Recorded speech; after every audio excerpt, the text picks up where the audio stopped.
Hey, I'm Jeanne, and a week ago I landed in Australia. I started a new job and kinda accidentally moved into this huge house. How did that happen? Grab a seat, a snack, I will tell you everything you need. Step 1, you will need the working holiday visa. For that, head to the official Australian government website. I will pop the link in the description because bureaucracy is already painful enough, right? Once you got your visa, congrats! You can legally chase kangaroos and pay $9 for coffee. I would recommend arriving about a month before the picking or hospitality season starts. Depending on where you land, timing is everything. For example, I landed in Perth, aka the forgotten but fabulous West Coast. Pro tip, book an hostel before you arrive. Don't wing it like it's Coachella. Step 2, find a job. For that, you're gonna need 2 things.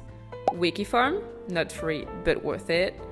And drumroll, Facebook. Yes, that ancient boomerphile jungle, you're going back in. Also on Facebook, join farm groups in towns you spotted on Wikifarm. Then post a short, punchy intro with a couple of work pics. No farm pics, no worries. Just smile and pretend you're strong, reliable, and probably know how to pick an avocado. If farming is not your thing, or you're more into hospitality, check Gumtree or Indeed. Personally, never get a job through them, but hey, it worked for my friends, so maybe you'll be luckier, or you're hotter. Who knows? Step 3, finding a place to stay. Same strategy, new Facebook groups. Sometimes your boss or coworker can help. Aussies are surprisingly super chill and often happy to lend a hand. So don't be shy. You can also increase your chances by mentioning how long you plan to stay. So yeah, that's how I ended up in this house. But let's be real for a second. If you think that moving to Australia is all dreamy surf vibes and koalas giving you hugs, I gotta burst that bubble. Social media is not reality.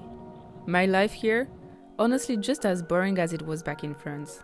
I wake up at 5 in the morning, I clean houses until 2 o'clock, I shower, I cook, I write, edit videos, repeat. The only difference is this little beach near my house. My personal slice of paradise. No one else goes there, just me. But hey, you know your girl. I don't like when life feels too flat, so I decided to spice things up a little. This year's mission, to get my driver's license. Now the good news, it's actually pretty chill to do it in Australia. I've already started learning, and if everything goes well, I should have that shiny plastic card by the end of the month. Finger crossed and eyes on the road. Subscribe if you want to see how this Aussie adventure unfolds, and if I crash a car, at least you will be the first to know.